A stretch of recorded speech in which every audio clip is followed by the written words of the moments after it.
नमस्कार, आप देख रहे हैं खबर 24 एक्सप्रेस। मेरी यानी विनीता के साथ। ये देखते हैं आज की कुछ खास और बड़ी खबरें।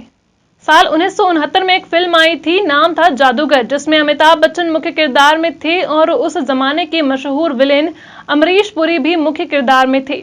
अमरीश पुरी के किरदार को मुख्य इसलिए कहा जाएगा क्योंकि अमरीश पुरी साहब ने इस फिल्म में जान डाल दी थी।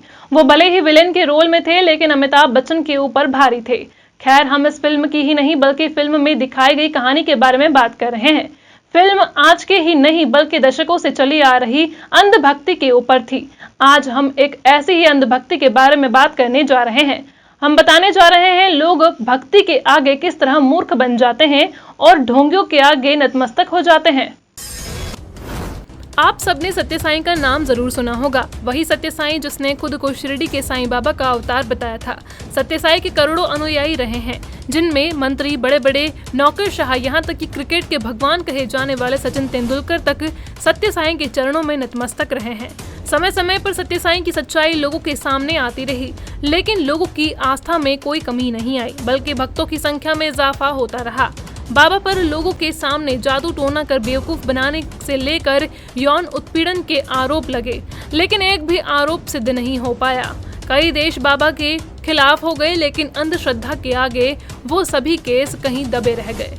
या यूं कहे कि जब भारत के बड़े से बड़े मंत्री, IAS अधिकारी, बड़े खिलाड़ी बाबा के चरणों में गिरे रहते हैं, तो ऐसे बाबा का भला कौन क्या बिगाड़ पाता। हमने शुरू में ही अमिताभ बच्चन अभिनीत फिल्म का जिक्र किया था। फिल्म का नाम था जादूगर। फिल्म आपको YouTube या फिर अन्य प्लेटफॉर्म्स के माध्यम से आसानी से मिल सकती है। समय निकाल कर देखिएगा और फिर सत्य साईं की उन कथित जादुओं के बारे में विचार करिएगा जो वो अपने भक्तों के सामने अक्सर दिखाया करते हैं। फिल्म देखकर आपको अंदाजा हो जाएगा कि लोगों को कैसे उल्लू बनाया जा सकता है। सबसे बड़ी बात यह है कि बाबा अपने चमत्कार से जो भी सोने चांदी की महंगी गिफ्ट प्रकट करता था, वो सिर्फ खास लोगों के लिए होती थी। बाकी के भक्तों के लिए तो चौक से बनी भभूत या फिर केला, सेब, बर्फी या लड्डू होते थे।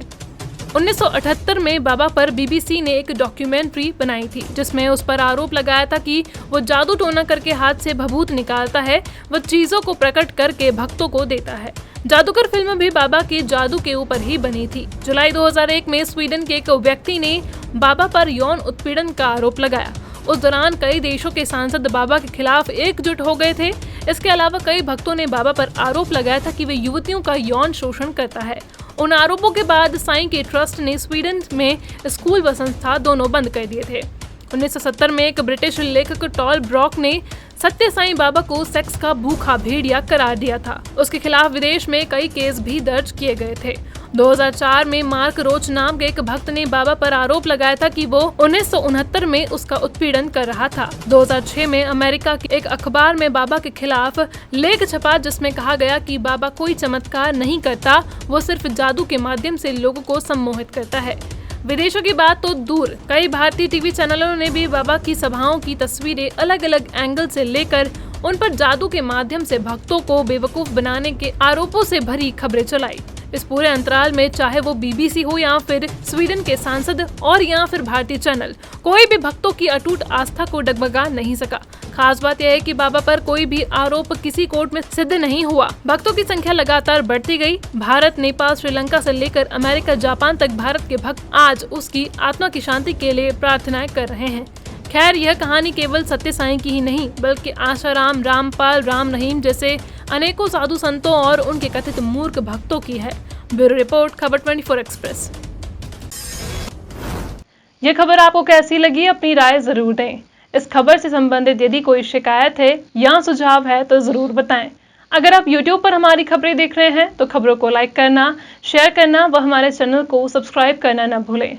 अगर किसी के साथ कोई भी घटना घट रही है जिससे आप परेशान हैं या पीड़ित हैं, आप तुरंत हमारे WhatsApp नंबर पर जानकारी दे सकते हैं। धन्यवाद।